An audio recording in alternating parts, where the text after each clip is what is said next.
Pernah ada waktunya nyari monitor portable itu susah. Banyak yang jual tapi harganya mahal dan brandnya boleh dibilang asing di telinga sih ya.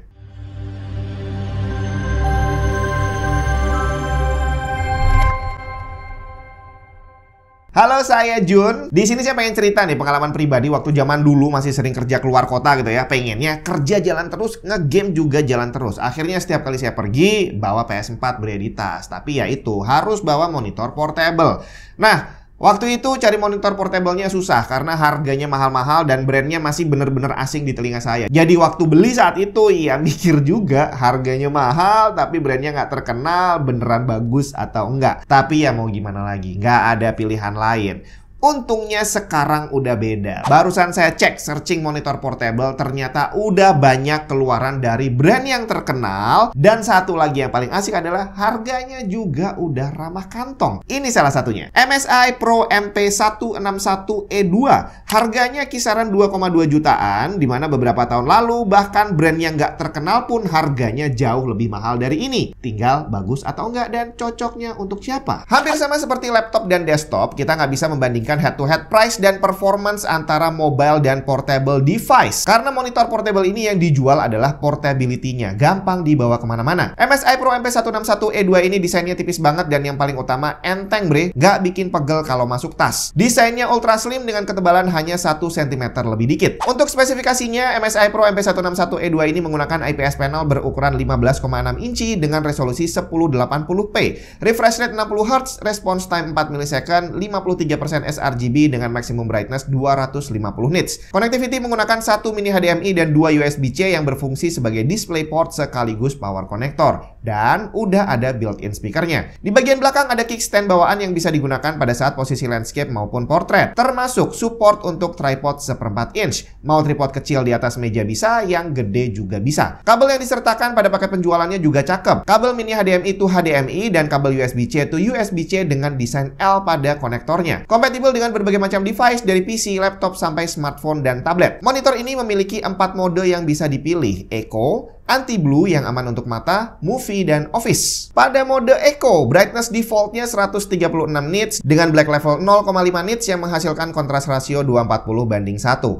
Akurasi warna bagus banget dengan average 0,15 delta E dan maksimum cuma 1,11. Tapi sayangnya warna putih yang muncul cenderung kebiruan dengan color temperatur 7900 Kelvin. Gamma juga tidak stabil di 2,2 tapi RGB balance-nya sangat baik di semua gray level. Kemudian mode Anti-Blue. Di sini seharusnya spektrum warna birunya lebih rendah dari yang lain dan ternyata benar. Measured white point-nya ada di 6200 Kelvin. Sedikit kekuningan jika dibandingkan natural white di 6500 Kelvin. Maximum brightness 103 nits dan black-nya hampir 0,5 nits yang menghasilkan kontras rasio 215:1. Sayangnya akurasi warna menjadi lebih jelek dengan maksimum 2,6 delta E dan white point juga terlihat kurang bagus ya. Mode Movie, brightness default tidak lebih dari 100 nits tapi black-nya jadi lebih pekat di 0,3 nits yang menghasilkan kontras rasio 281:1. Akurasi warna juga cukup bagus dengan average 0,36 delta E dan maksimum 2,03, tapi putihnya kembali agak kebiruan dengan color temperaturnya 8000 Kelvin. Gamma juga tidak seragam di level yang berbeda, tapi RGB-nya sudah sangat balance di semua level. Terakhir, Office Mode yang setting defaultnya dibuat paling terang, 167 nits. Black levelnya 0,67 yang menghasilkan kontras rasio 248:1. Akurasi warna sebenarnya udah bagus, tapi putihnya yang tidak terlihat natural. Color temperatur 8000 Kelvin yang membuat putihnya menjadi agak kebiruan juga. Gamanya tidak lebih baik dari mode yang lain, tapi gray balance-nya masih oke banget. Saya coba kalibrasi untuk mendapatkan hasil paling maksimal. Brightness saya set di 100 nits dan black-nya 0,5. Color temperatur 6500 Kelvin untuk menampilkan putih yang natural dan hasilnya cukup bagus. Semua warna bisa ditampilkan dengan akurat dengan color temperatur juga bagus di 6500 Kelvin. Gamma walaupun nggak terlalu rapi tapi udah cukup terjaga di kisaran 2,2 dan gray balance juga masih bagus banget. Sedangkan untuk color gamut, monitor ini tercatat punya gamut volume 55% sRGB yang bisa ditampilkan seluruhnya. Kemudian uniformity, terlihat dari 9 grid yang diukur hasilnya cukup oke, kecuali sepertiga bagian bawah yang deviasi maksimumnya lebih dari 2 delta C. Gaming performance, dari semua mode Eco adalah yang paling bagus, walaupun selisihnya tidak terlalu jauh dari mode yang lain, tapi angka hasil pengukurannya memang paling bagus. Ada 3 mode response time yang bisa kita pilih. Pada mode normal terukur average response tidak terlalu bagus di 13 ms.